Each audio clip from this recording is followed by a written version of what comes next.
কোয়েল আমাদের বাংলাতে থেকেই পরীক্ষা দেওয়া শেষ করলো। আমাদের পরীক্ষা শেষ হয়েছে 2 দিন হলো। আজকে থেকে আবার ভার্সিটি যাওয়া শুরু করব আমরা। যেদিন কোয়েল এ বাড়িতে এসেছিল সেদিন রাতে আদি রাজদার সাথে কথা বলে নিয়েছে, কিন্তু সবটা ঠিক হয়েছিল কি? সবটা ঠিক হলে রাজদা এড়িয়ে চলতেন না আদিকে। আমি যেমন এটা লক্ষ্য করেছি, আদি খুব ভালোভাবেই বুঝতে পারছে, কিন্তু স্বীকার করছে না আমার কাছে। যতবারই জিজ্ঞেস করছি সত্যি কি সব ঠিক আছে, উত্তরও বলেছে হ্যাঁ ঠিক আছে। এত কি আকাশ পাতাল ভাবছিস বলতো? চল, দাবাই ওয়েট করছে তো। তোর রাজদার সাথে কথা হয়েছে? হ্যাঁ, কথা হয়েছে। বললো তো আসবে আজকে ভার্সিটিতে। হঠাৎ ওর কথা জিজ্ঞেস করছিস কেন? কিছু কি হয়েছে? তোর মনে হয় রাজদা আর আদির সাথে স্বাভাবিক সম্পর্ক হয়ে গেছে? এতটা তাড়াতাড়ি কি স্বাভাবিক হওয়াটা সম্ভব বলে মনে হয় তোর? আমার তো মনে হয় না, আর সেটা হয়ও নি। রাজ চেষ্টা করছে সবটা বলে মানিয়ে নেওয়ার। ও দাবাইয়ের কথাগুলো মনে করতে চায় না, জানিস তো। কারণ ওই কথাগুলো ওকে ভীষণ কষ্ট দেয়। ও দুর্বল জায়গাটা আঘাত করে ফেলেছে দাবাই, তাও আবার আমার জন্য। আমি যদি রাজকে বোঝার চেষ্টা করতাম তাহলে হয়তো এসব কিছুই হতো না। নিজেদেরকে অপরাধী মনে করিস না কোয়েল, সময় সবটা ঠিক করে দিবে দেখিস। কথায় আছে জানিস তো, টাইম হিলস। আদি পুরো বিষয়টা আমার থেকে এড়িয়ে যেতে চাইছে, তার জন্যই তো তোকে জিজ্ঞেস করে শিওর হলাম। আগের দিন এই নিয়ে কথা হচ্ছিল আমার সাথে, মন খারাপ ছিল বলে আমাকে ডেকেছিল। আমি যাওয়ার পরেও নিজ থেকে কথাটা তুলছিল। আশা করছি ও খুব তাড়াতাড়ি স্বাভাবিক হয়ে যাবে, কারণ আমার সাথে শেয়ার করে আরেকটা হালকা হয়েছে। আমি কিছু বলতে যাব তার আগে আদির হাঁক শুনতে পেলাম বাহির থেকে।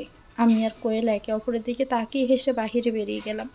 বাহিরে বেরোতেই আমি আর কোয়েল রাস্তাকে দেখে দাঁড়িয়ে গেলাম। রাস্তা হেসে কিছুক্ষণ কথা বলার পর আদিকে নিজে থেকে জড়িয়ে ধরে। আমি ঠিক দেখছি কিনা প্রমাণ নিতে কোয়েলের দিকে তাকালাম। পরিবর্তে কোয়েলও হতবাক দৃষ্টিতে আমার দিকে তাকায়। বাপরে, এত তাড়াতাড়ি কথা মিলে যাবে কে জানতো। রাস্তা নিজে থেকেই ধরেনি। এই দৃশ্য দেখে ভীষণ ভালো লাগছে। ভিতরে আধ ঘন্টা দাঁড়িয়েছিলে, এখন বাহিরে এসে দাঁড়িয়ে আছো। যাওয়ার ইচ্ছে না থাকলে বলো, আমি আর রাজ চলে যাচ্ছি। আমাদের আজকে ক্লাস এগিয়ে দিয়েছে, সো তাড়াতাড়ি যেতে হবে।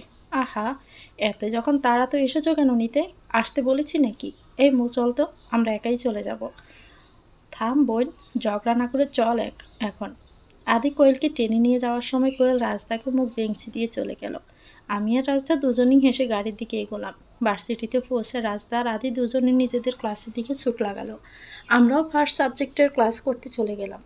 ক্লাস শেষ করে আমি আর কোয়েল ক্যান্টিনে দেখা করতেই দেখলাম ভার্সিটির অনেকেই বসে আড্ডা দিচ্ছে, আর তার মধ্যে জিয়াও তার সাঙ্গপাঙ্গরা উপস্থিত। সেই দেখে কোয়েল আমাকে বলল, মৌ চল এখান থেকে।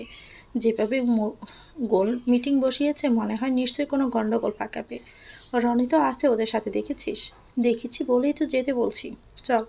কোয়েল আমার হাত ধরে টেনে বাহিরে নিয়ে যেতে শুরু করলো। রনিত পিছন থেকে দৌড়ে এসে আমাদের সামনে এসে দাঁড়ায়। কি চাই? তোমাদের চাই মো ডার্লিং। মৌমিতার দিকে এগিয়ে এসে রনিত বলল। মৌমিতা পিছনে গিয়ে বলল, don't cross your limit Ronit. বারে, আমি চাইলে ডোন্ট ক্রস ইউর লিমিট, আর আদিত্যদা চাইলে অলওয়েজ ওয়েলকাম। এমনটা তো ঠিক না মো ডার্লিং। বাঁকা হেসে বলছে। কোয়েল বলছে, just shut your mouth. Ronit, অসভ্যতা মেরে একটা লিমিট থাকে। তুই অন্তত সভ্যতা অসভ্যতা নিয়ে জ্ঞান দিস না কোয়েল, তোকে এসব মানায় না। নিজে কি অসভ্যতামি করে বেড়াচ্ছিস সেটা আগে বল। কোয়েল বলছে, আচ্ছা আমি অসভ্যতামি করছি? তা কী করেছি শুনি একটু। আমার তো মনে পড়ছে না আমি এক একদিন এক এক ছেলের সাথে ঘুরে বেরিয়েছি বলে। যেটা তো তোর কাজ। জিয়া হেসে বলছে, তুই তো আমার থেকেও জঘন্য কাজ করেছিস। যাকে এতদিন নিজের দাদা হিসাবে চালাতিস, আজকাল তার সাথে রাত কাটাচ্ছিস একই বাড়িতে। এটা কি তোর বান্ধবীকে আদির হাতে তুলে দেওয়ার পুরস্কার? কোয়েল বলছে, মাইন্ড ইউর ল্যাঙ্গুয়েজ জিয়া। আরও জোরে, আরও জোরে চিৎকার কর। আমি তো চাই ভার্সিটির সবাই জানো তোদের দুই বান্ধবীর চরিত্র সম্পর্কে। পিছন ফিরে সবার উদ্দেশ্যে বলল, সো গাইজ, এতদিন যারা ভেবেছিলে আমাদের মৌমিতা খুবই শান্তশিষ্ট ভদ্র মিডল ক্লাস ফ্যামিলির মেয়ে, তাদের জন্য আমার করুণা হচ্ছে। কারণ আমাদের সকলের প্রিয় মৌমিতা মিডল ক্লাস ফ্যামিলির লোভী একটা মেয়ে, যার নজর ছিল আমাদের ইউনিয়ন হেড আদিত্যর উপর, ওর টাকার উপর। তাই তো রাতও কাটিয়ে ফেললো পরীক্ষার আগে। আমার কথা বিশ্বাস না হলে ওকে জিজ্ঞেস কর, ও পরীক্ষাটা কার বাড়িতে থেকে দিয়েছে। আর কোয়েল, ওর কথা তো আগেই জানালাম আপনাদের।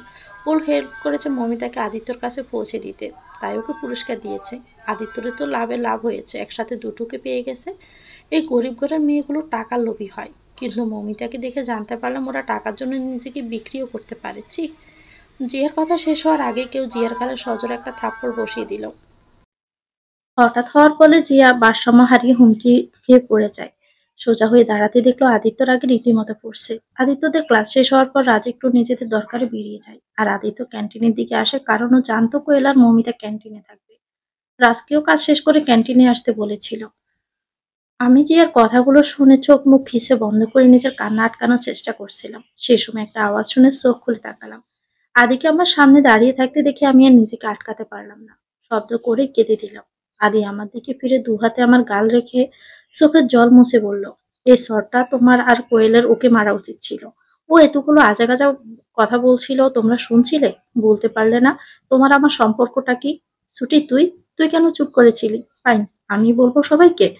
আদিত্য আমাকে ছেড়ে জিয়ার কাছে গিয়ে জিয়ার বাহু শক্ত করে ধরল। চল, শক্ত করে দাঁতে দাঁত চেপে বলল, খুব শখ না তোর সবাইকে জানানোর? চল, তোর মনের ইচ্ছাটা আমি পূরণ করছি। সব জানাবো আজকে আমি, তোরাও আয়। আদিত্য জিয়াকে নিয়ে টানতে টানতে ভার্সিটির মাঠে এনে উপস্থিত হলো। জিয়াকে ধাক্কা মেরে ছেড়ে দিয়ে আদিত্য পিছনে ফিরে দেখলো সবাই আসছে। সেটা দেখে জিয়ার দিকে বাঁকা হাসলেই জিয়া একটা শুকনো ডিগ করলো।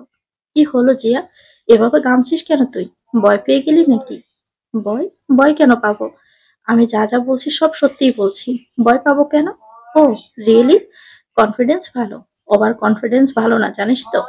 আদিত্য যে দেখলো সবার সাথে মৌমিতা আর কোয়েল এসে ওর পাশে দাঁড়িয়েছে, তখনই সবার উদ্দেশ্য করে বলতে শুরু করলো, জিয়া যেন তোদের কি বলেছে? আমি সবটাই শুনেছি, শুধু দেখেছিলাম জিয়া কতটা নিচে নামতে পারে। তুই কোয়েলের নামে কি বললি জিয়া? কোয়েল অসভ্যতামি করছে, তার সাথে যাকে কিনে এতদিনও নিজের দাদাভাই বলতো, রাইট?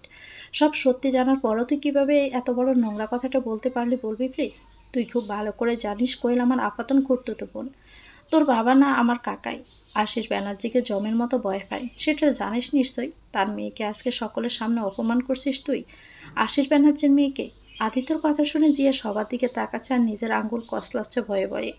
আদিত্য এবার মৌমিতার পাশে দাঁড়িয়ে বলল, মৌকে তুই বদনাম করেছিলি, ও আমার বাংলোতে রাত কাটিয়েছে তার জন্য।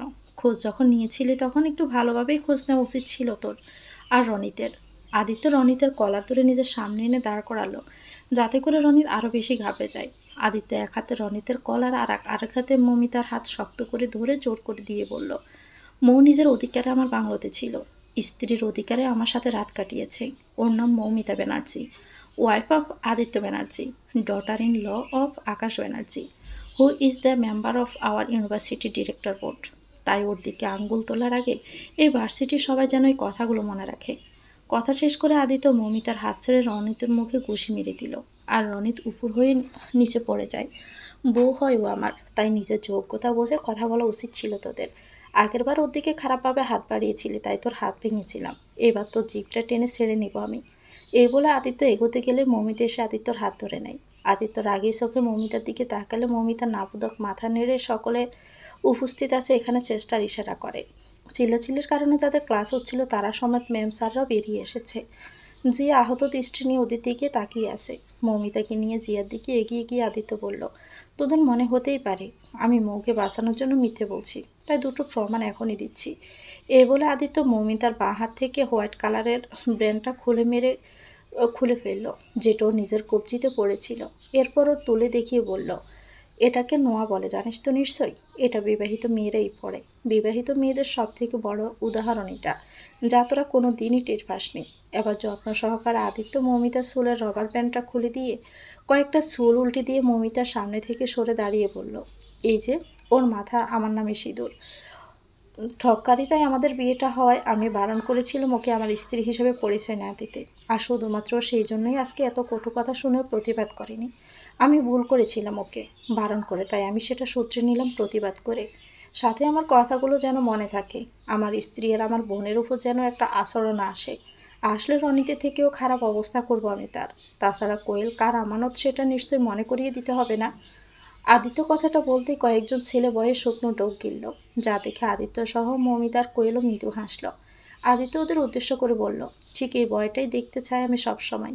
আর জিয়া, রাজ এখানে নেই, তোর ভাগ্য ভালো, না হলে এতক্ষণে সরের চোটে অজ্ঞান হয়ে যেতিস। তোর ফ্রেন্ড সবিকের অবস্থা জানিস তো? জিয়া কথাটা শুনে চমকে উঠে তাকালো আদিত্যের দিকে। আদিত্য সেটা দেখে বাঁকা হাসি বলল, তুই ওদের দুজনকে বদনাম করতে চেয়েছিলি তাই না? তার পরিবর্তে আমি চাইলেই এখন তোর আর রনিতের ব্যক্তিগত কিছু সুন্দর সুন্দর ছবি, যেগুলো রনিত তোকে ব্ল্যাকমেল করবে বলে তুলেছিল টাকার জন্য, সেগুলো পাশ করে দিতে পারি সবার সামনে। তাছাড়া তোর আদরের সবিকটা, ওর সাথে তোর ঠিক কীরকম দাদার সম্পর্ক সেটার প্রমাণও আমি সবাইকে দিতে পারি। তা দেবো নাকি? আদিত্য বেশ জোরে কথাগুলো বলেছে, যাতে করে সবাই শুনতে পায়। জি এসব শুনে আদিত্যর পা ধরতে গেলে আদিত্য সরে যায়। আমার পা ধরার অধিকারও তোর মতো একটা নোংরা মানসিকতার মেয়ের নেই। তোকে নিজের বান্ধবী হিসাবে ক্ষমা করেছি বারবার, কিন্তু তুই যে এটা যোগ্য নস সেটা বুঝিয়ে দিলি আজকে। আদিত্য মৌমিতার কোয়েলের হাত ধরে ইউনিভার্সিটি থেকে বেরিয়ে যায়। ইউনিভার্সিটি থেকে বেরোতে দেখলো রাজ গাড়ি নিয়ে আসছে। রাজ এসে আদিত্যর গাড়ির সামনে গাড়ি থামিয়ে জিজ্ঞেস করলো, কি হয়েছে? এর উত্তরে সবাই একে অপরের মুখ সাওয়াসাওয়ি করতে শুরু করলো। কি বলবে এসব ভেবে? মৌ, তুমি যেমন ভাবছো জিয়া তেমন মেয়ে নয়, ও অতটাও খারাপ নয়।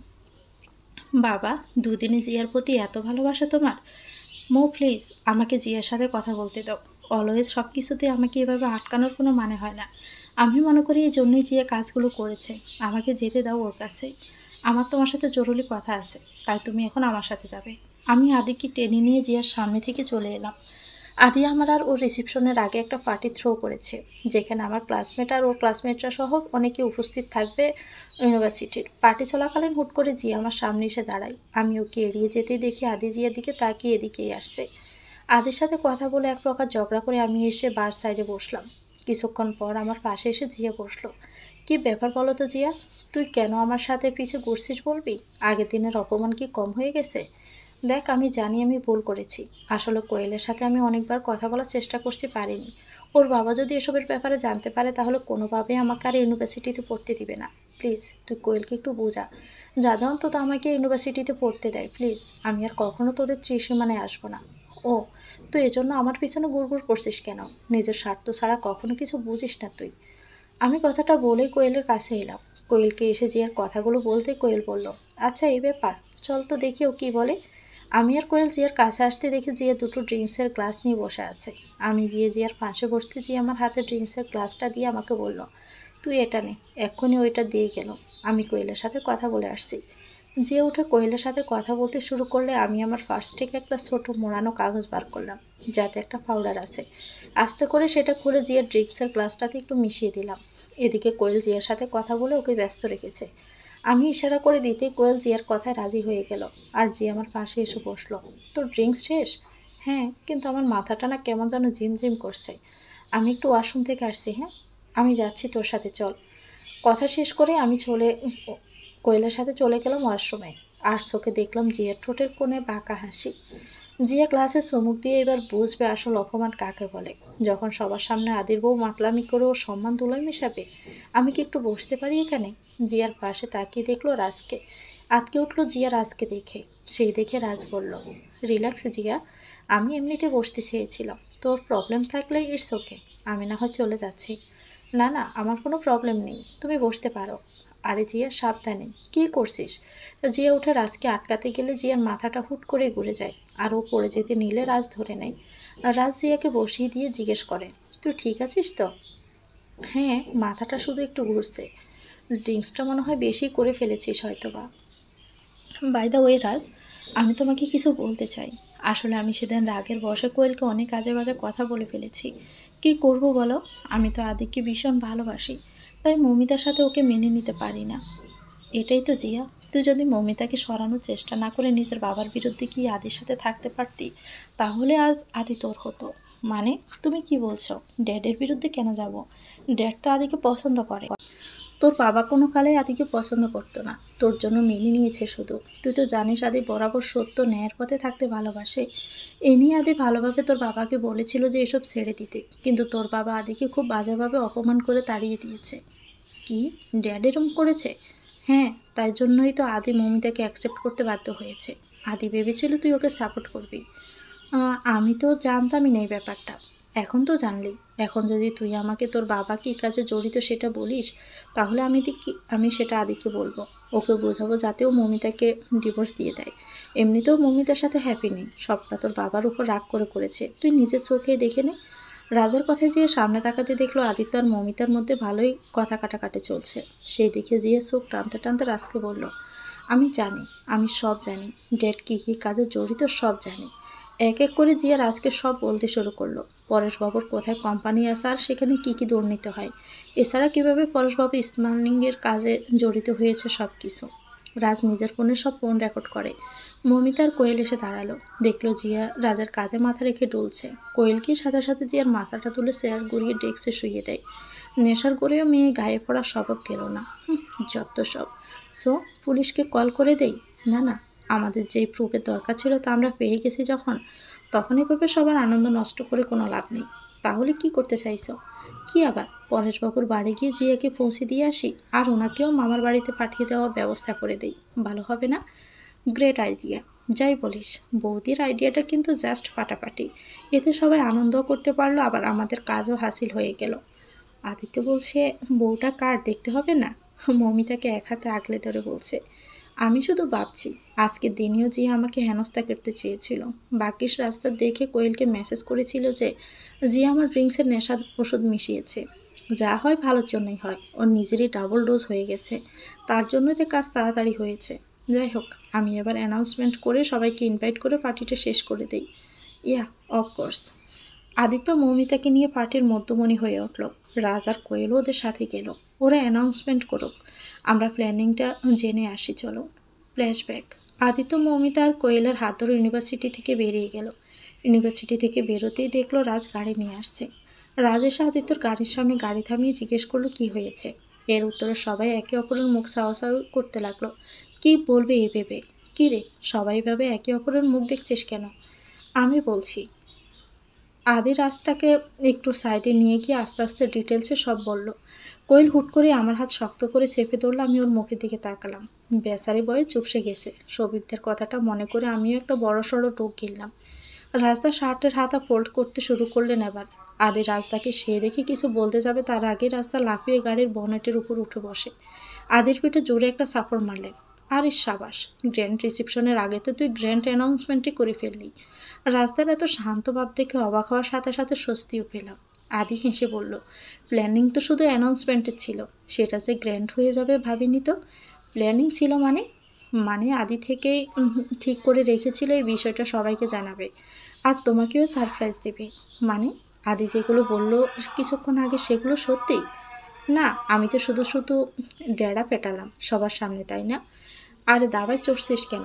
মৌ সারপ্রাইজটা হজম করতে পারেনি, এমন একটা পরিস্থিতিতে হয়েছে ব্যাপারটা, তাই হয়তো বা এখনই হজম করতে না পারলে হবে, আগে তো অনেক কিছুই হজম করতে হবে। আদি দুষ্ট হেসে আমার দিকে তাকিয়ে চোখ টিপ দিলে আমি একটা শুকনো ডোক গিলি, চোখ বড় বড় করে। কৈলার রাজদা যে হাসলেন আমার রিয়াকশন দেখে, সেটা আমি আর চোখে লক্ষ্য করলাম। এদিকে আদিও ঠোঁট কামড়ে হাসছে। নির্লজ্জ কোথাকার। রাজ, কোথায় গিয়েছিলিস তুই? আমার অফিসের একটা ফাইল আনতে। By the way, date fixed কবে করেছিস? এই তো রবিবার। তার মানে আর 5 দিন পর। আজকে তো সোমবার। দাবাই নিমন্ত্রণ নেওয়ার জন্য দিন গুনছে। আদিত্য বলছে, ওকে আবার নিমন্ত্রণ করতে হবে নাকি? যাবার হলে তো নিমন্ত্রণ নেওয়ার আশা করব। যেখানে আমাকে মানায় না সেখানে আমি গিয়ে কী করব? রাজ ইচ্ছে করে কথাটা বলেছে সবার রিয়াকশান দেখার জন্য। কথাটা শুনতে আদিত্য মাথা নামিয়ে নেয়, আর মমিতাও কোয়েলের মুখটা কালো হয়ে যায়। সে দেখে রাজ হেসে দিয়ে বলে, আরে এত সিরিয়াস হওয়ার কিছু নেই, আমি তো শুধু মজা করেছি। আসলে আমার মনে হয় না আমি সেদিন থাকতে পারবো বলে, আমাকে কাজের থ্রুতে একটু বাইরে যেতে হবে। আদিত্য তাচ্ছিল্য হেসে বলল, এড়িয়ে যাওয়ার জন্য কথাটা বলে সান্ত্বনা দিচ্ছিস তাই না? আমি জানতাম মজাটা করার পর তুই এটাই বলবি, তাই প্রমাণটা নিয়েই এসেছি। রাস্তা বনের থেকে নেমে গাড়ির ভিতর থেকে একটা ফাইলটা আদির হাতে দিয়ে বলল, এই দেখ, টিকিট কবে বুক করা? তুই আমাকে আজকে সকালে জানালি, আর টিকিট বুক আমি 1 সপ্তাহ আগেই করে রেখেছি। একটা ইম্পর্টেন্ট মিটিং আছে ভাই, নেক্সট প্রজেক্টের জন্য ডিল ফাইনাল হবে, আমাকে যেতেই হবে, না হলে কোম্পানি লস হবে। ঠিক আছে দেন, আমি ডেট পিছিয়ে দিচ্ছি। তাহলেই তো হয়ে যায়। হয় না, আমি কবে ফিরবো তার কোনো ঠিক নেই। মানে? মনে হতে পারে ডিল ফাইনাল হওয়ার পর ওখানকার ব্রাঞ্চে থেকে আমাকে প্রজেক্ট কমপ্লিট করে ফিরতে হলো। যতক্ষণ প্রজেক্ট সাকসেসফুল হবে আমি আসতে পারবো না সেক্ষেত্রে। তুই যেভাবে আজকে সবার সামনে বিষয়টা বলেছিস তাতে আমার মনে হয় না দেরি করা ঠিক হবে। তাই প্লিজ আমার জন্য তোদের রিসেপশনটা ডিলে করিস না। তুই আমার রিসেপশনে থাকবি না এটা আমি মানতে পারছি না কিছুতেই রাজ, ইটস ইম্পসিবল। রাজদা, আপনি না থাকলে আমাদের কি করে ভালো লাগতে পারে বলুন? আমার ননদিনীর কি ভালো লাগবে বলুন? ও কখনো ভেবেছে নাকি আমার ভালো লাগা না লাগা নিয়ে? বাদ দে, ওকে এসব বলা বেকার, ও ভাবে না আমার কথা। কোল তেজ দেখিয়ে ওখান থেকে চলে গেলে আমি অসহায়ভাবে রাস্তার দিকে তাকাই। আদিও ভীষণ আপসেট হয়ে রয়েছে বোঝা যাচ্ছে। আচ্ছা এভাবে আপসেট হোস না, আমি ট্রাই করছি কোনোভাবে মিটিংটা পোস্টপোন করা যায় কিনা, বাট আমি বলবো আশা না রেখে তোরা রিসেপশনটা সেরে ফেল, কুহুকে আমি মানিয়ে নিব। আদি কোনো রকমে হ্যাঁ বোধক মাথা নেড়ে ওখান থেকে চলে আসে। রাস্তা আমাকে বলেন, আদিকে প্লিজ একটু বুঝিও, আমার মনে হচ্ছে না আমি আর পোস্টপোন করতে পারবো, কারণ আমার বস নির্দেশে উনি নিজেই আমাকে ডিলটা সাইন করতে বলেছেন। এক্সামের জন্য পোস্টপোন করেছিলেন মিটিংটা, এরপর আর করবেন কিনা বুঝতে পারছি না। আপনি চেষ্টা করুন, আমিও দেখছি ওকে বোঝানো যায় কিনা। সে তো ঠিক আছে, কিন্তু এই আপনিটা তুমি কখন হবে? হুম, আমাদের রিসেপশনে আসলে। আর আর আর আমার একটা প্ল্যান আছে পরেশবাবুর এগেনিস্ট প্রুফ কালেক্ট করার জন্য। কী প্ল্যান? আমার আদির রিসেপশনের আগে একটা পার্টির আয়োজন করব। সেখানে আমার আর আদির ক্লাসমেটরা থাকবে, জিয়াও থাকবে। সেখানে জিয়াকে নেশা করাতে হবে। তারপর তুমি ওর কাছে গিয়ে বলবে আদিকে ওর বাবা পছন্দ করে না, ওনার কাজে বাধা দেওয়ার জন্য অপমান করেছেন, তাই আদি আমাকে মেনে নিতে বাধ্য হয়েছে। না হলে জিয়া ওর বাবার এগেনিস্টে প্রুফ দেয়, তাহলেই আদি ওকে মেনে নিবে। আইডিয়াটা তো বেশ ভালো। আদি আর কোয়েলকে জানাতে হবে তো। চলুন।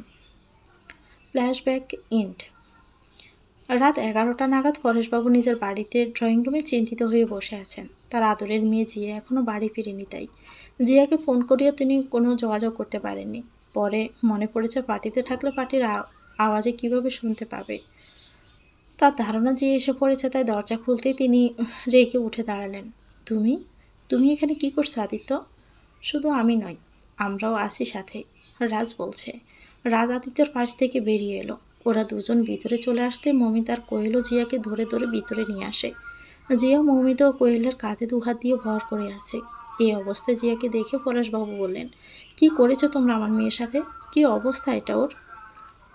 আপনার মেয়ের সাথে আমাদের আলাদা করে কিছুই করতে হয়নি, ও নিজেই নিজের পাতা ফাঁদে পা দিয়েছে। নিজে অনেক স্বাদ করে মমিতাকে নেশা করাতে গিয়ে নিজেই নেশায় মত্ত হয়ে গেছে। এতে অবশ্য আমাদের সুবিধাই হয়েছে। তোমাদের সুবিধা হয়েছে মানে? মানেটা আমরা বোঝাচ্ছি মিস্টার সেন। পরেশবাবু আদিত্যর পিছনে তাকিয়ে দেখলেন পুলিশ এসে হাজির হয়েছে। ওনাদের দেখে উনি জিয়ার দিকে তাকালে কিছুটা আন্দাজ করতে পেরে গামতে শুরু করলেন। কী ব্যাপার, হঠাৎ করে এভাবে ঘামছেন কেন? গরম লাগছে নাকি মিস্টার সেন? এখনই এত গরম লাগলে কিভাবে হবে? এখনও তো কিছুই হলো না। You are under arrest mister Sen. আমরা আপনার বিরুদ্ধে স্মাগলিং এবং ব্যবসা ও রাজনীতির ক্ষেত্রে সমস্ত দুর্নীতির প্রমাণ পেয়েই এখানে এসেছি। আদিত্য নিজের হাতে থাকা ফোনের রেকর্ডার অন করতে পরেশবাবু জিয়ার কণ্ঠ শুনতে পেলেন।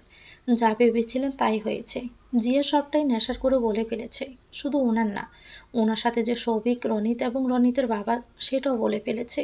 অগত্যই হাজতবাস ছাড়া এখন কিছুই কপালে নেই। পুলিশ ওনাকে হ্যান্ডকাপ পরিয়ে নিয়ে যাবে, তার ঠিক আগ মুহূর্তে পরেশবাবু রাজকে উদ্দেশ্য করে বললেন, তোমার এই হাসি বেশি দিন স্থায়ী হবে না।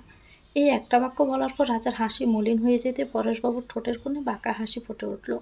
কিন্তু সেটাও স্থায়ী হলো না, কারণ রাজ আবারও হাসছে। এরপরে পরেশবাবু বেশ অবাক হলেন। তাই দেখে রাজ বলল, আমার হাসি নিয়ে আপনাকে ভাবতে হবে না মিস্টার সেন। এই হাসি মলিন হবে নাকি আরও বেশি ছড়া হবে সেটা আপনি খবর পেয়ে যাবেন। না পেলে আমি নিজে গিয়ে আপনার কাছে খবরটা সরবরাহ করব। চিন্তা একদমই করবেন না। যান, ধীরে সুস্থে হাঁটা ধরুন। পরেশবাবু মাথা নামিয়ে চলে গেলেন পুলিশের সাথে। আদিত্য রাজের পিছনে দাঁড়িয়ে জিজ্ঞেস করল, কি ব্যাপার বলতো? প্রত্যেকবার উনি তোকে কিছু না কিছু বলে যান। কিসের শত্রুতা তোর সাথে ওনার? বাদ দে, চল বাড়ি চল, হেব্বি টায়ার্ড লাগছে, আমার কাল সকালের ফ্লাইট। রাজের ফ্লাইটের কথা শুনে বাকি তিনজন একে অপরের মুখ চাওয়াচাওয়ি করতেই রাজের দিকে তাকালো। আদিত্য করুণভাবে জিজ্ঞেস করলো, পোস্টপোন করতে পারিসনি? যেতেই হবে? রাজ অসহায়ভাবে হ্যাঁ পতক মাথা নাড়লে উপস্থিত তিনজনের নিরাশ হয়। কোয়েল আর মৌমিতা কাজের লোককে বলে দেয় যাতে জিয়াকে নিজের ঘরে রেখে আসে, আর সকালে যা যা হয়েছে তা বলে দিতে। তারপর চারজন বেরিয়ে আসে জিয়ার বাড়ি থেকে আর ফিরে যায়। সকাল হতে আদিত্য, মৌমিতা আর কোয়েল রাজকে সি অফ করতে আসে এয়ারপোর্টে। রাজ সবাইকে হাসি মুখে বিদায় জানিয়ে কোয়েলের কপালে ভালোবাসার পরশ দিয়ে এয়ারপোর্টের ভিতর ঢুকে যায়। নিজেকে ভীষণ অসহায় মনে হয়। কি বলবে বুঝতে না পেরে নিজের মতো করেই বসে থাকে। 2 দিন পর, আর আজ আদিত্য আর মৌমিতার রিসেপশন। দেখতে দেখতে 2 দিন কেটে যায়নি। আদিত্য আর কোয়েলের মন খারাপের সাথেই 2 দিন কেটেছে। মৌমিতা শুধু দুজনকে সামলিয়েছে, মেনে নিতে হবে কথাটুকু বলে। কোয়েলের মন খারাপ থাকলেও সে হাসি মুখে নিজের জেম্মা অর্থাৎ আদিত্যর শাশুড়ির সাথে হাতে হাতে কাজ করছে।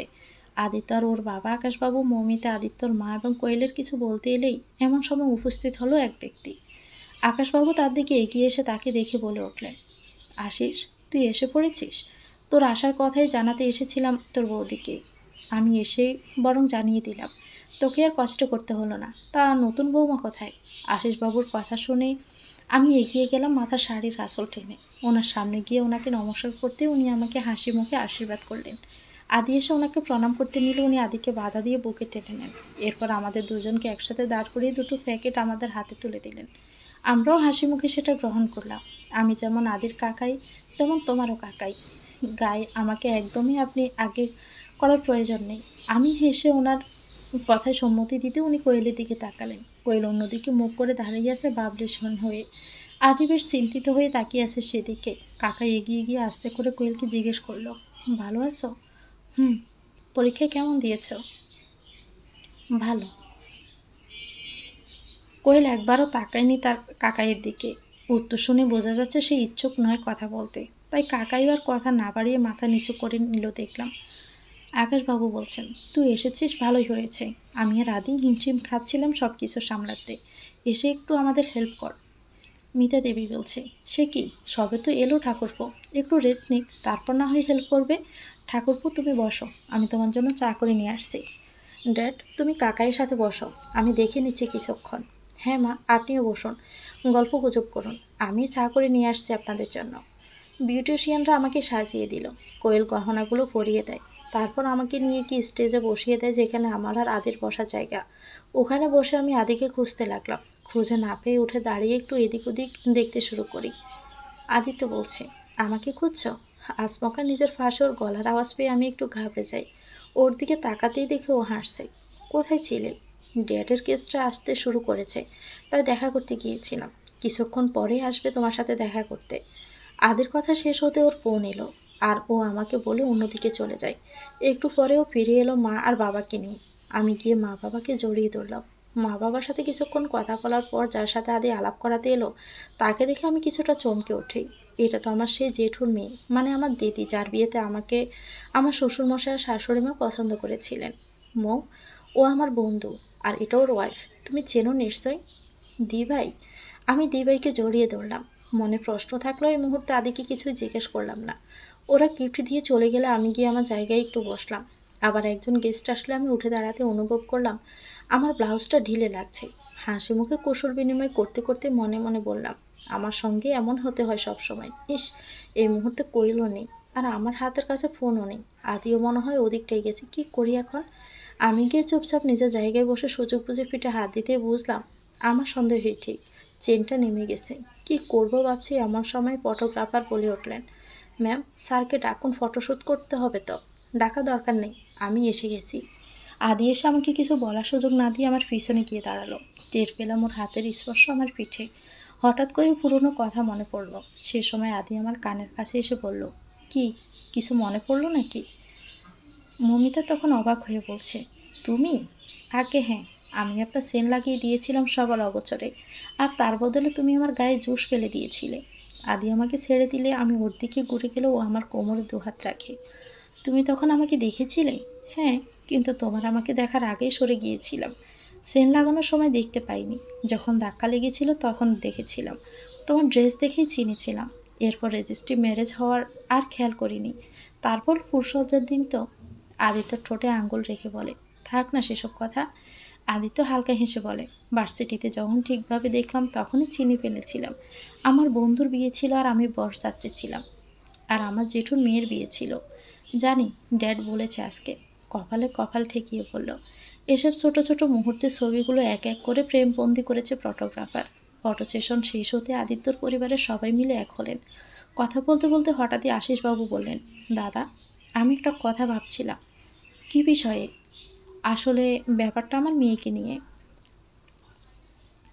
কথাটা শুনে কোয়েল তাকালো আশিসবাবুর দিকে।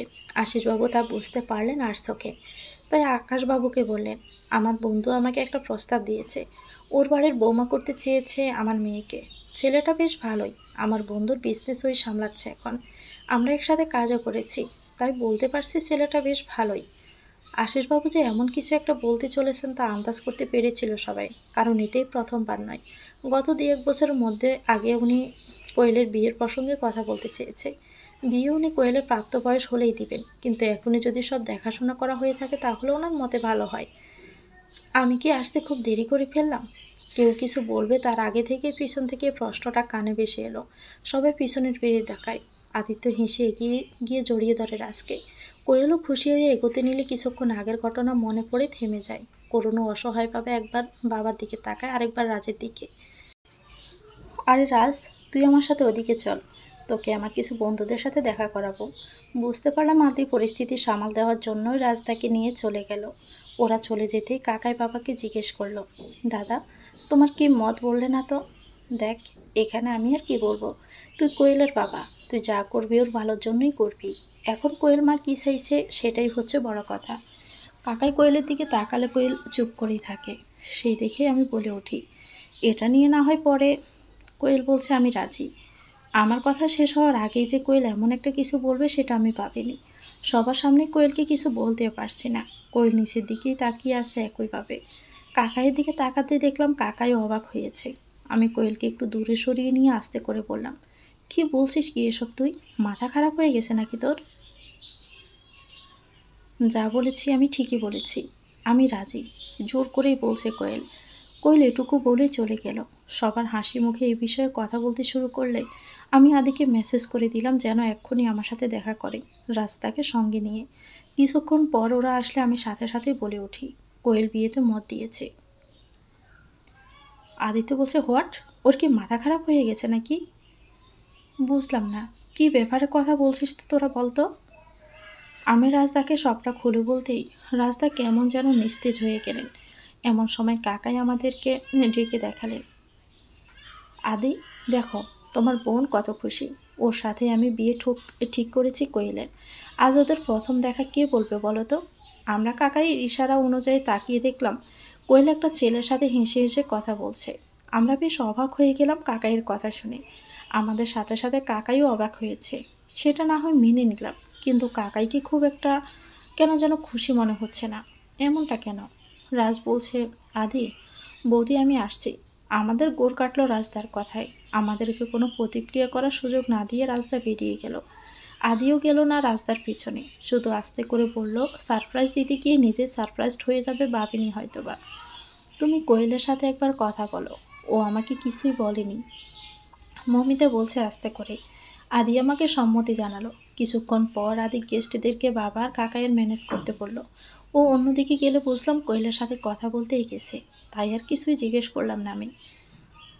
তুই রাজকে ব্লক করেছিস কেন ছুটি? তুই কি করতে চাইছিস বলবি আমাকে? কোয়েল বলছে, বিয়ে করতে চাই। আদিত্য বলছে, রাজ ব্যতীত অন্য কাউকে বিয়ে করার কথা ভাবছিস তুই? দেখ ছুটি, এটা লাইফের অনেক বড় একটা ডিসিশন। সামান্য কারণে রাজের উপর অভিমান করে এত বড় একটা ভুল করিস না তুই। সামান্য অভিমান দাবাই? এতদিনেও তোমার প্রাণপ্রিয় বন্ধুর সময় হয়নি আমাকে জানানোর যে সে 4 বছর আগে কোথায় গিয়েছিল, কেন গিয়েছিল? কি বলবো আমি মিস্টার সেনকে? এটাই যে আমি এমন একজনকে বিয়ে করতে চাই যে কিনা আমাকে 4 বছর আগে কেন কিছু না বলে উধাও হয়ে গিয়েছিল। তখন উনি যদি উল্টো আমাকে প্রশ্ন করে, কি সিকিউরিটি আছে যে সে ভবিষ্যতে তোমাকেও এভাবে একা করে যাবে না? এর কি উত্তর দিব আমি? তুমি আমাকে বলতে পারো? অনেক অপেক্ষা করছি দাবাই, অনেক, আর পারবো না।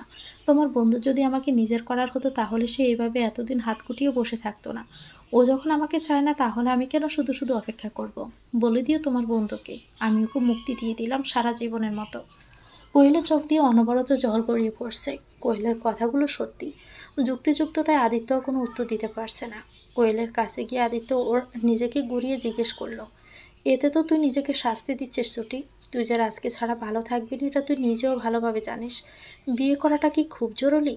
তুই তো দাবাই প্লিজ, আমার যা ডিসিশন নেওয়া সেটা আমি নিয়ে নিয়েছি। পারলে তোমার বন্ধুকে গিয়ে বলো আমাকে ফেরতে হলে আমাকে অর্জন করে নিতে, আর না হলে ঠিক এভাবেই যেন সময়ের অপেক্ষা করতে করতে আমাকে অন্য কারো হয়ে যেতে দেখে। আদিত্য আর কিছু না বলে চলে এলো সে স্থান ছেড়ে। কি করে বলবে এই কথাগুলো সে রাজকে? তবু আদিত্য রাজকে ফোন করে জানানোর চেষ্টা করলো যে সে এখন কোথায়, সেন্টারেই আছে নাকি বেরিয়ে গেছে। কিন্তু এ কি, রাজার ফোন তো সুইচ অফ বলছে। রাজার ফোন সুইচ অফ বলছে কেন? আবার কিছু করে বসবে না তো রাগের বসে? খবর কীভাবে নিব এখন আমি ওর?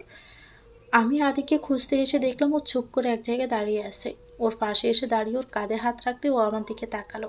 বেশ চিন্তিত লাগছে ওকে দেখে, তাই জিজ্ঞেস করলাম, কি হয়েছে আদি? কোয়েল কি বলল? আদি আমাকে পুরো ঘটনা বলতে আমি ওকে আশ্বাস দিয়ে বললাম, রাজদাকে এখন একটু একা থাকতে দাও। আমি তোমাকে বলছি, রাজদা নিজের কোনো ক্ষতি করবে না। হুম, সেটা তো আমারও মনে হচ্ছে মাঝে মধ্যে, কিন্তু আবার ভয় পাচ্ছি পাগলটা যদি কিছু গটিয়ে ফেলে। ওর পাগলামি সম্পর্কে কোনো ধারণা নেই তোমার মৌ। রাজদা যার জন্য পাগলামি করে সেই মানুষটা অন্য কারো হয়ে যাবে, সেটা কি মেনে নেবে বলে মনে হয় তোমার? চলো ওদিকে, সবাই তোমাকে খুঁজছে। আমি আদিকে বুঝিয়ে নিয়ে এলাম ঠিকই, কিন্তু চিন্তা তো আমারও হচ্ছে। কি হতে চলছে ভবিষ্যতে কিছুই যেন বুঝতে পারছি না। সব ঠিক হয়ে যাবে তো আদৌ? রাতে আমি নিজের ঘরে ফুল দিয়ে সাজানো বিছানায় বসে আছি, অপেক্ষা করছি আদির জন্য। ফাঁস ফিরে তাকাতে যখন আমার আর আদির নাম গোলাপের পাপড়ি দিয়ে লেখা দেখলাম বিছানার মধ্যখানে, তখন আস্তে করে বিছানা থেকে নেমে দাঁড়ালাম। যে লম্বা ফুলগুলো জ্বলছে সেগুলোই হাত ছোঁয়াতে চোখের সামনে 6-7 মাস আগের ঘটনা ভেসে উঠল। ঠিক এভাবেই সবটাই সাজানো ছিল সুন্দর করে, কিন্তু আদি আসা মাত্রই সবটা কেমন যেন ধ্বংসাবেশে পরিণত হলো। কত সহজে এই বিয়ে আমাকে অস্বীকার করেছিল, বারণ করেছিল আমি যেন নিজেকে ওর স্ত্রী হিসেবে কাউকে পরিচয় নাই দিই। আর আজ দেখো সেই মানুষটাই আমাকে চোখে হারায়, নিজে থেকে সবার সামনে নিজের স্ত্রীর পরিচয় দিয়ে আমাকে নিজের মর্যাদা দিতে চলেছে। পরিস্থিতি কত তাড়াতাড়ি বদলে যায় তাই না? ভাবতেই অবাক লাগে। আদিত্য এসে বলছে, কি এত ভাবছ যে আমার উপস্থিতিও টের পাচ্ছ না? এতটা কাছ থেকে আদির স্বর কানে আসতে ভাবনার জগৎ থেকে বেরিয়ে এলাম। বুঝতে পারলাম ও আমাকে পিছন থেকে নিজের বাহু বন্ধনে আবদ্ধ করে নিয়েছে। আমি কোনো উত্তর না দিয়ে লাজুক হাসলাম। আদি আমাকে নিজের দিকে ঘুরিয়ে নিল, ওর দিকে তাকালাম না। আজ বোধহয় আমি একটু বেশি লজ্জা লাগছে ওর চোখে চোখ রাখতে। কি ভাবছিলে এত? আগের কথা? মমিতা আস্তে করে নিজের মাথা নাড়িয়ে সায় দিল। আদিত্য মমিতার মুখটা তুলে কপালে ঠোঁট ছোয়ালো, তারপর কপালে কপাল ঠেকিয়ে বলল, আমি আর আমার নিজের ভুলের কথাটা মনে করতে চাই না, সবটা নতুনভাবে শুরু করতে চাই। থাকবে তো আমার পাশে? পারবে না সবটা ভুলে সারা জীবনের জন্য আমার সাথ নিতে? পারবো, আমি মৃত্যুর আগ অবধি তোমার পাশেই থাকবো আদি। ছেড়ে যাবে না তো আমায়? I can't live without you. Moumita আদিত্যর বুকে মাথা রেখে ওকে আলতো করে জড়িয়ে ধরে বলল, যেখানে আমি পারবো না তোমাকে ছেড়ে থাকতে, সেখানে কিভাবে ছেড়ে যাব তোমায় বলো তো? আদিত্য হেসে মৌমিতার কাঁধে মুখ গুজে বলল, I love you, I love you too. Aditya মৌমিতাকে সোজা করে ওর ঠোঁট জোড়া নিজের ঠোঁট জোড়ায় দ্বারা বন্দি করে নিল। এক হাত দিয়ে কোমরটা জড়িয়ে নিজের সাথে মিশিয়ে নিল মৌমিতাকে। মৌমিতাও ধীরে ধীরে নিজের জড়তা কাটিয়ে আদিত্যর চুলের ভাঁজে হাত প্রবেশ করিয়ে আরেক হাত দিয়ে আদিত্যর বাহু আঁকড়ে ধরল। পরদিন সকালবেলা কোয়েল নিজের ভার্সিটির উদ্দেশ্যে বেরোচ্ছে। এমন সময় দেখলো আশিসবাবু বসে আছেন ড্রয়িং রুমের খবরের কাগজ নিয়ে।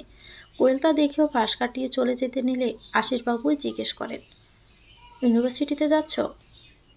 হ্যাঁ। আচ্ছা, সাবধানে যেও। কোয়েল কোনো মতে মাথাটা নেড়েই ওখান থেকে বেরিয়ে যায়। বেশ কিছুক্ষণ পর মমিতার আদিত্য নিচে নেমে আসে আর বেরিয়ে যায় ভার্সিটির উদ্দেশ্যে। আকাশবাবু অফিসের উদ্দেশ্যে রওনা দিলে মিতা দেবী রান্নার লোককে বুঝিয়ে দিয়ে নিজের ঘর গোছাতে চলে যান।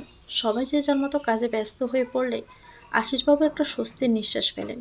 উনি চুপচাপ সোফায় বসে নিজের হাত ঘড়িতে বারবার সময় দেখছেন, যেন উনি কারোর জন্য অপেক্ষার প্রহর গুনছেন। সময় তো হয়ে এলো, এখন এলো না যে? আমি কখনো কথার খেলাপ করি না মিস্টার সেন।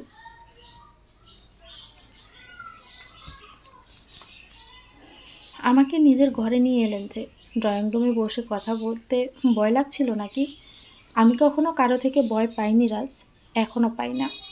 আপনার মেয়েকে হারানোর ভয়ও পান না বলতে চাইছেন?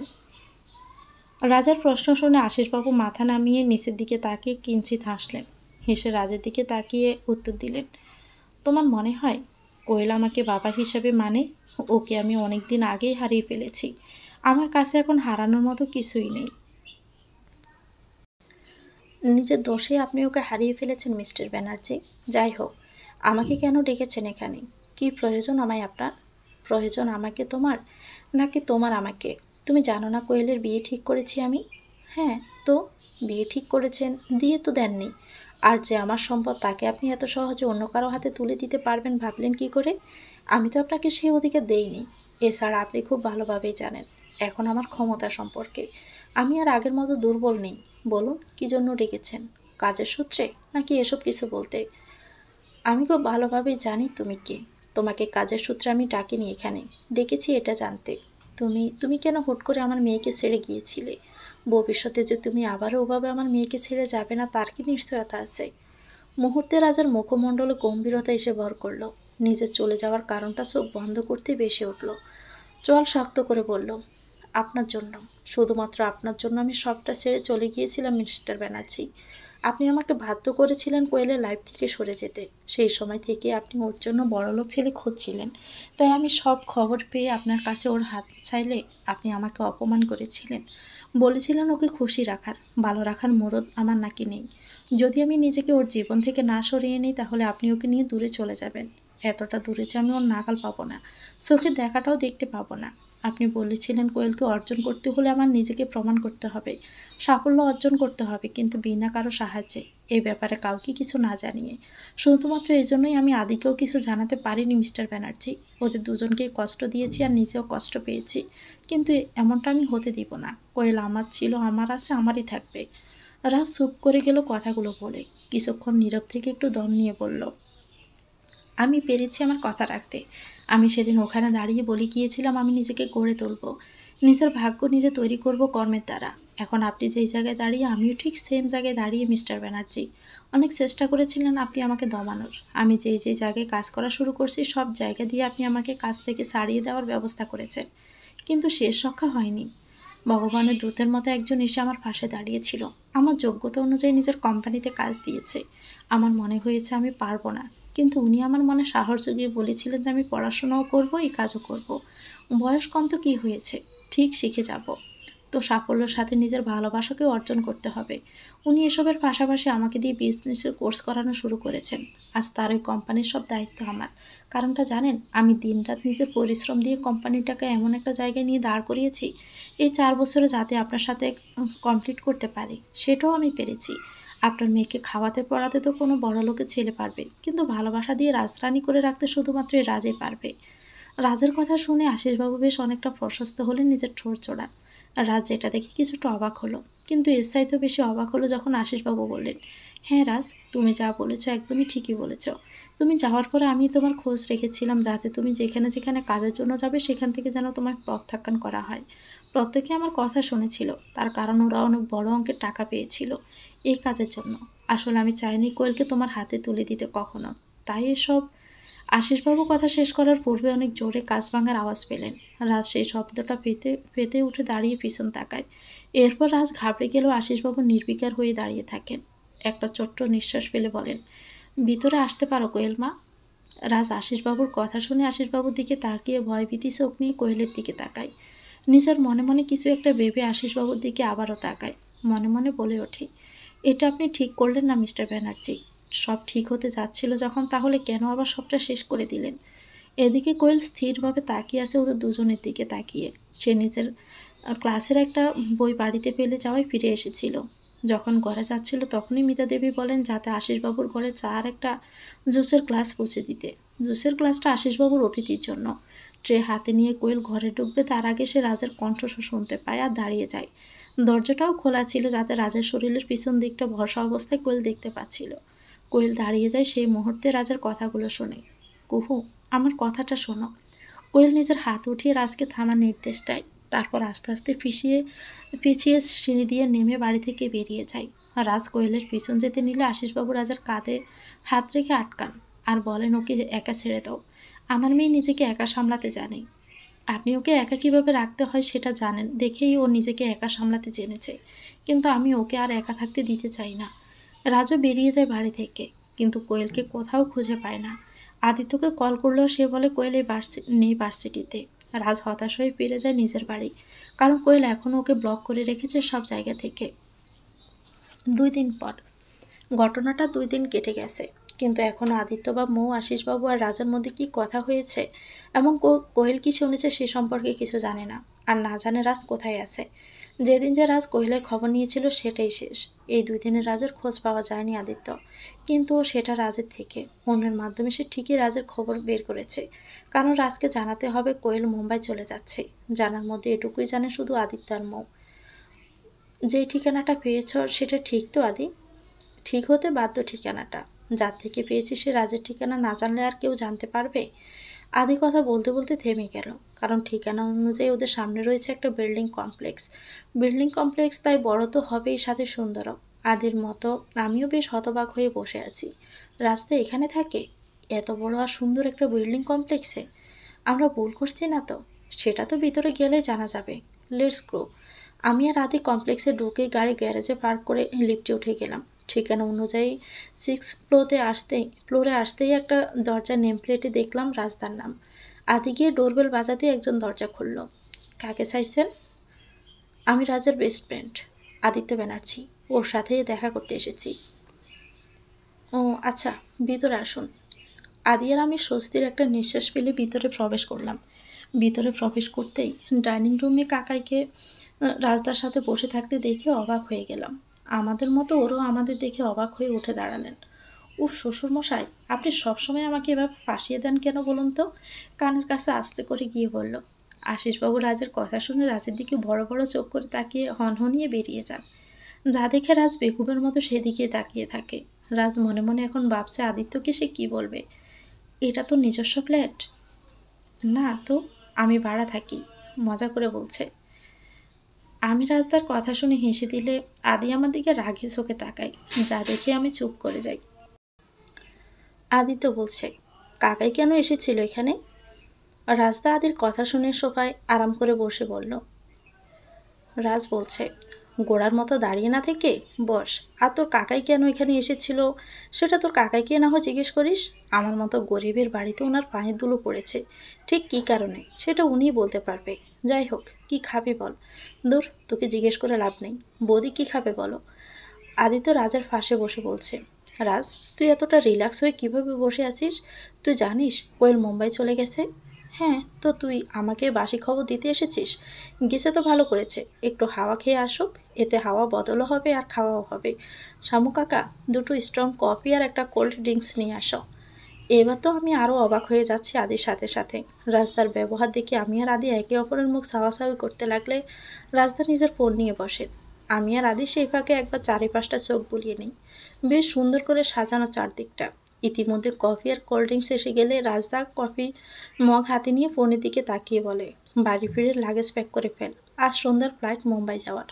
রাজদার কথা শুনে আমি আর আদি খুশি হয়ে একে অপরের দিকে তাকিয়ে হাসলে রাজদাও আমাদের দিকে তাকিয়ে হাসে। কিন্তু রাজদার মুখটা বেশ শুকনো লাগছে। তার মুখে হাসিটা দেখে ভালোই লাগছে এখন। আগে তো কোয়েলের কাছে পৌঁছে তাহলেই সবটা জানা যাবে।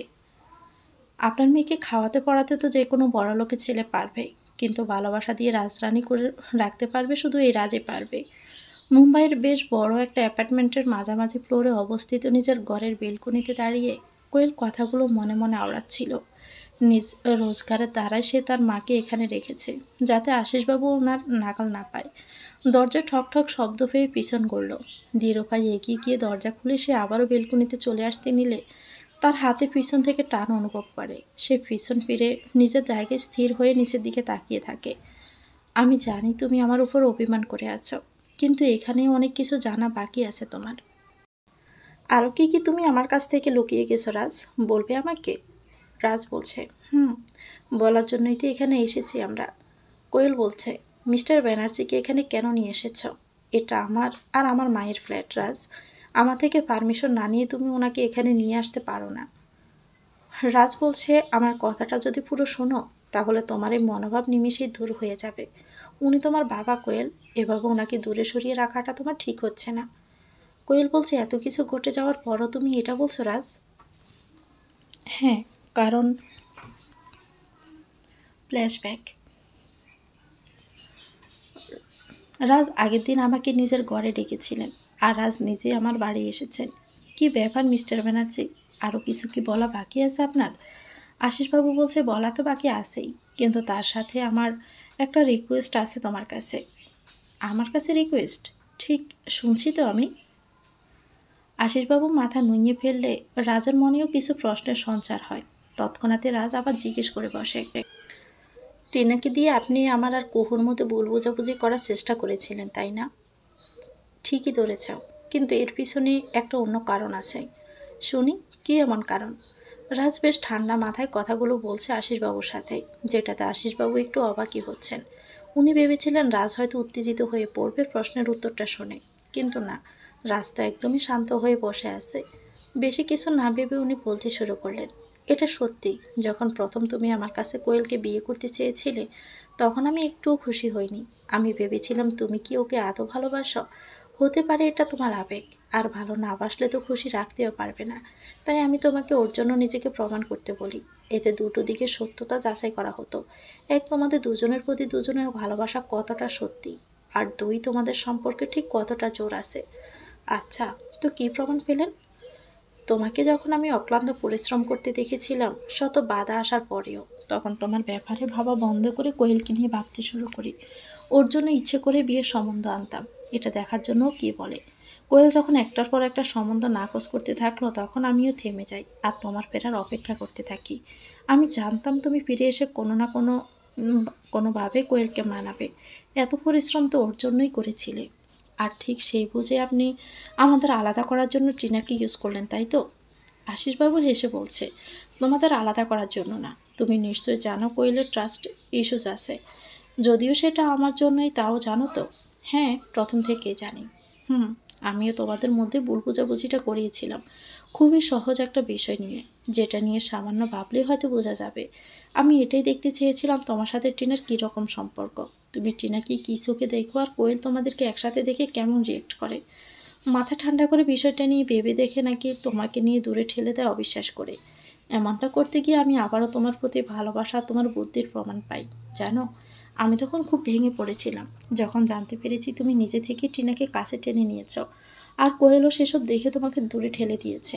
প্রথমবারের মতো মনে হচ্ছিল জিতে গিয়ে হয়তো হেরে গেলাম, কিন্তু টিনা যখন পরে আমায় ফোন করে জানালো যে তুমি ইচ্ছে করে প্ল্যান বুঝতে পেরে উল্টা প্ল্যান করেছিলে, তখন বেশ আনন্দই পেয়েছি। কিন্তু আমার এই প্ল্যানের সাথে পরের বা সবিকের প্ল্যানের কোনো যোগসূত্র ছিল না। আপনি এগুলো সেদিন কেন বললেন না? আপনি তো আমাদের ভালোর জন্যই এমনটা করেছিলেন। কোয়েল এগুলো শুনলে আপনাকে বলবো যে চলে যেত না মিস্টার ব্যানার্জি।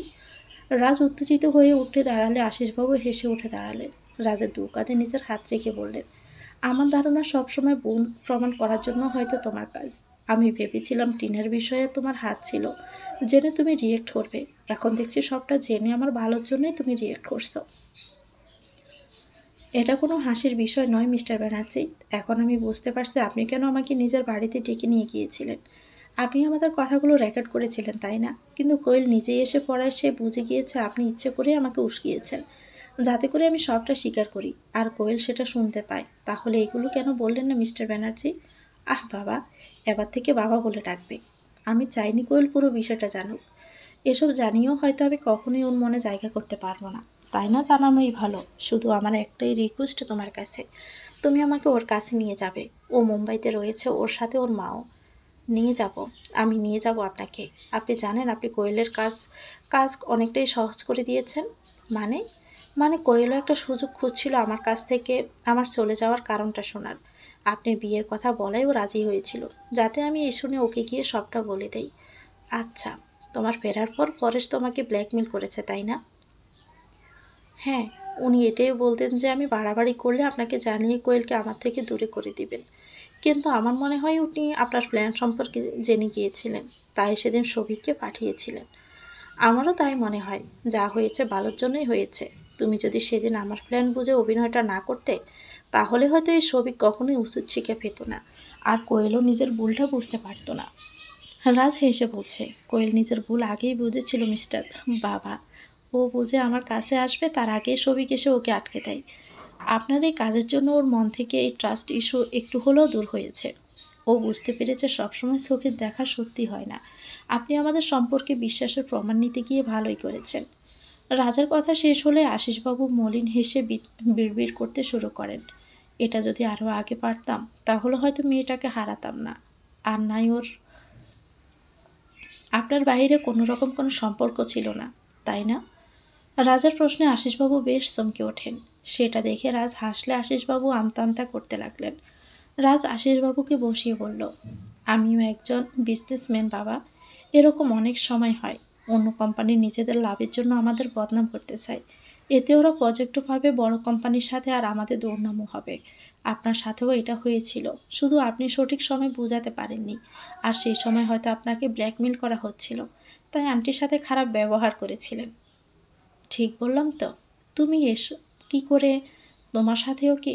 হ্যাঁ হয়েছে, আমার সাথেও এমন হয়েছে। একটা মেয়ে আমাদের কোম্পানিতে আমার বিয়ে হয়ে এসেছিল, সবসময় আমার কাছাকাছি থাকার চেষ্টা করতো, যেটা আমার ঠিক লাগেনি। তাই আমি আমার কাছাকাছি থাকার সুযোগটা কাজে লাগিয়ে ওর ব্যাপারে খবর নেওয়া শুরু করি। জানতে পারি ও আমাদের রাইভাল কোম্পানির হয়ে কাজ করছে। আমার কাছাকাছি এসে ইনফরমেশন লিক করার চেষ্টা করছিল চলতি প্রজেক্টের।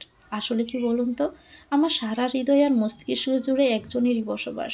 তাই আমি কখনো কোনো মেয়ের সাথে কথা বলা তো দূর, সংস্পর্শ যেতেও আর 7 বার ভাবি। আশিসবাবু রাজের দুহাত ধরে তুলে করালেন, তারপর রাজকে জড়িয়ে ধরলেন, যাতে রাজ অবাকের সাথে খুশিও হলো। আমার মেয়েটাকে সারা জীবন নিজের রাজরানি করে রেখো। আমি তাহলে আজ আসি। আদিকে এসব বিষয়ে জানিও না প্লিজ। ঠিক আছে।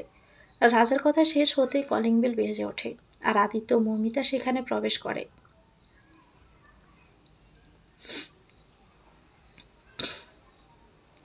কোয়েল সব কিছু শুনে চুপচাপ নিচের দিকে তাকিয়ে চোখে জল ফেলছে। রাজ কোয়েলের চোখ মুছে দিয়ে কোয়েলকে বুকে টেনে নিতেই কোয়েল রাজের বুকে মাথা রেখে ফুফাতে শুরু করে।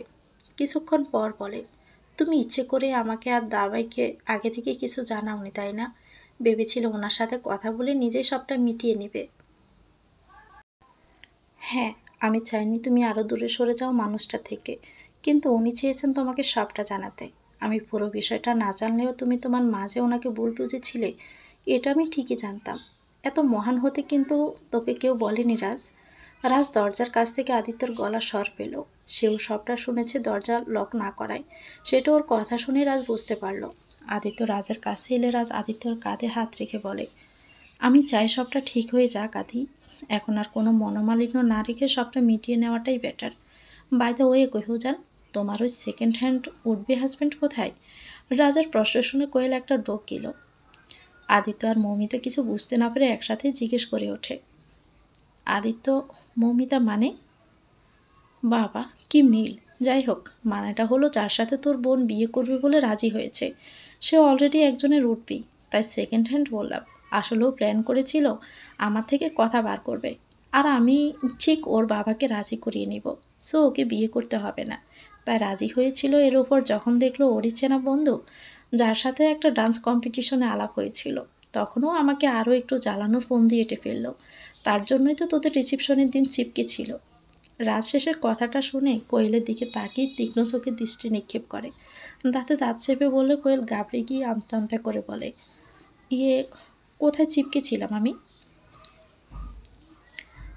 তোমরা ঝগড়া পরে করবে, এখন ডাইনিংয়ে চলো, কাকাইয়ের কাম্মা অপেক্ষা করছে। ডাইনিং রুমে এসে ওরা সবাই উপস্থিত হলে আশিসবাবু আর মিনয় দেবী মুখে হাসি দেখলে সবাই অবাক আর খুশি দুটোই হয়। ওরা বুঝতে পারে আশিসবাবু মিনয় দেবীকে সবটা বুঝিয়ে বলার ফলে ওদের মধ্যেও মিটমাট হয়ে গেছে। আশিসবাবু এবার একটু স্ততবোধ করতে করতে কোয়েলকে জিজ্ঞেস করলো, আমি কি এবার তোমাদের সাথে থাকতে পারি? কোয়েল সবার দিকে গম্ভীরভাবে তাকিয়ে মাথা নামিয়ে নিলে সবাই বেশ চিন্তায় পড়ে যায়। তোমার ইচ্ছা বাবা। আশিসবাবু কোয়েলের মুখ থেকে বাবা ডাকটা শুনে আপ্লুত হয়ে রাজের দিকে তাকালে রাজ একটা চোখ টিপ মেরে হাসে। আশিসবাবু ওদের দিকে এগিয়ে গিয়ে কোয়েলকে জড়িয়ে ধরলে কোয়েলও ওনাকে সরি বলে। এরপর উনি কোয়েলের হাতে রাজার হাত তুলে দেয়। রাজকে বলেন, আমার মেয়ের দায়িত্ব তোমার হাতে তুলে দিলাম। আগে যেমন নিজের কথা রেখেছ, এবার সারা জীবন নিজের কথা রাখতে হবে। আমার মেয়েকে নিজের রাজরানী করে রাখতে হবে। পারবে তো? রাজ কোয়েলের দিকে এক ঝলক তাকিয়ে নিয়ে আশিসবাবুর দিকে তাকিয়ে বললেন, পারবো। আশিসবাবু হেসে চলে যেতে নিলে রাজ আশিসবাবুকে ডেকে বলে, ও শ্বশুরমশাই, এত আনন্দে কালকের ফ্লাইট বুক করতে ভুলবেন না যেন। চটপট আমাদের দুজনের ফ্লাইটটা বুক করে দিন। আদিত্য বলছে, কিসের ফ্লাইট? আমার আর মোয়ের জন্য? তোমাদের আর মোয়ের জন্য মানে? রাজদা আমাদের রিসেপশনে গিফট হিসাবে নর্থ সিকিমের ট্রিপ বুক করে দিয়েছে। ওটা তো বুক করা, এটা হলো আমার নেক্সট প্রজেক্ট, যেটা শ্বশুরমশাইয়ের সাথেই। উনি চাইলেই বলেই তো তোদের রিসেপশনে এন্ট্রিটা মারতে পেরেছি। আঙ্কেল এখন বাহিরে রয়েছেন, ওনার বাহিরের কোম্পানিগুলো সামলাচ্ছেন। এখনকার কোম্পানির প্রজেক্ট সামলানোর দায়িত্ব আমার। আশিসবাবু বলছে, চিন্তা করো না, ফ্লাইট বুক করা হয়ে গেছে আমার। বাহ, তাহলে সেই খুশিতে আপনিও একটু প্রেম করুন, আর আমাদেরকেও না হয় করতে দিন। কোয়েল চোখ রাঙিয়ে ধমক দিয়ে বলছে, রাজ। রাজ যা বাবা, ভুল কি বললাম আমি? তোমাকে তো আমি দাঁড়াও, দেখাচ্ছি তোমার মজা। কোয়েল ফুলদানি হাতে নিতে রাজ এদিক ওদিক দৌড়াতে শুরু করলো। ওদের কাণ্ড দেখে সবাই হাসছে, এদিকে রাজও হাসছে আর দৌড়াচ্ছে। একটা সময় রাজ ইচ্ছা করে কোয়েলের ঘরে ঢুকে যায়, আর কোয়েলও ঘরে ঢুকলে কায়দা করে দরজা লক করে দেয়। দরজা লক করলে কেন? ওই যে বললাম প্রেম করব তাই। রাজ একটানে কোয়েলকে নিজের কাছে টেনে নেয়, কোয়েলকে নিজের সাথে মিশিয়ে নিয়েও ঠোঁট জোড়া নিজের অধীনে নিয়ে নেয়। 7 বছর পর। ও পিপি, তোমাকে কি সুন্দর লাগছে। কোয়েল বলছে, তাই নাকি তিতির সোনা? আমাকে সুন্দর লাগছে? পছন্দ হয়েছে তোমার? খুব পছন্দ হয়েছে, দুহাত ছড়িয়ে বলছে। কিন্তু তুমি তো আমাদের ছেড়ে চলে যাবে, কাঁদো কাঁদো মুখ করে বলছে।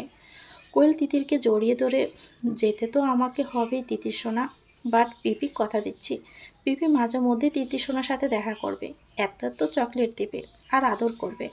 প্রমিস? পাক্কা প্রমিস। মমিতা বলছে, কোয়েল তুই আবার ওদেরকে প্রশ্রয় দেওয়াটা বন্ধ কর, তুই বন্ধ করলে রাস্তাও বন্ধ করে দিবে। উফ থাম তো, খালি চিল্লাস তুই, যা আরেকজনকে নিয়ে আয়। মমিতা বলছে, তোর স্বাস্থ্য কমপ্লিট, তাই আমি যাচ্ছি দেখি আমার জন কী করছেন, আদৌ সামলাতে পারছেন কি না। মমিতা নিজের ঘরে ঢুকে দেখলো আদিত্য তাদের ছোট্ট ছেলেকে কুর্তা পাঞ্জাবি পরিয়ে দিচ্ছে, বিছানায় বসিয়ে রেখেছে, আর নিজে হাঁটু গেড়ে বসে জুতো পরাচ্ছে। মমিতাকে দেখতে ছেলেটি আস্তে করে নেমে ছুটে এসে মমিতার পা জড়িয়ে ধরলে মমিতা নিচে বসে জিজ্ঞেস করল, কি হয়েছে তাতাই? তাতাই কাঁদো কাঁদো গলায় বলছে, পিপি চলে যাবে, আমি যেতে দিব না পিপিকে। মমিতা কোলে নিয়ে বলছে, পিপি বলেছে মাঝে মধ্যে তাতাইয়ের তিতির সোনার সাথে দেখা করতে আসবে, আর অনেক আদর করবে, আর এত এত চকলেট এনে দিবে, তাই মন খারাপ না করতে। সত্যি? মমিতা তখন হেসে বলছে, একদম সত্যি। তাতাই মমিতাকে জড়িয়ে ধরে ওর কাঁধে মাথা রাখলে আদিত্য মমিতার কাছে এসে বলল, ওদের দুজনের খেলার সাথী এনে দিলে মনে হয় ওরা আর পিপিকে অত মিস করবে না, তাই না? খেলার সাথী? মাথা তুলে খুশি হয়ে বলল তাতাই। চুপ, একদম কিছু হবে না এসব। আদিত্য হেসে ঠোঁটে আঙ্গুল রেখে ইশারা করে মমিতার চোখ রাঙায়, সেই দেখে আদিত্য মুখ বার করে নিলে মমিতা মৃদু হেসে তাতাইয়ের মাথাটা নিজের কাঁধে চেপে ধরে আদিত্যের কাছে এগিয়েও ঠোঁটে ঠোঁট ছোঁয়ায়।